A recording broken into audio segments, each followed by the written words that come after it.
waqtiga awgiis waxaan rabaa inaan dadka xasuusiyo gaadiidka markaan ka hadlo dhibaatooyin badan oo leeyahay marka waxaa jira shirkad caymis oo sanadkii hore nala shaqaysay ilaa sanadkan laba jeer ku guulaysatay dadkana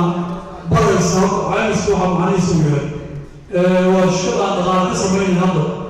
waa shirkad aan qaadanay haddaan iskaashada gaadiidka waa shirkadda badbaado كان مع بعض سنتين ساعدين الموضوع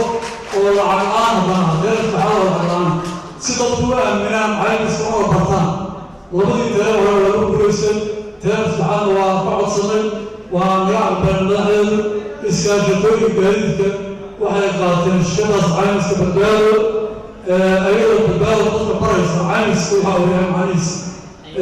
تطلع مرة بطان كده إلى أوراق بهذا الهدى marka waa mahadsantiin dhammaantiin mudane marwey munaasabadana meesha loogu kala dhammaanta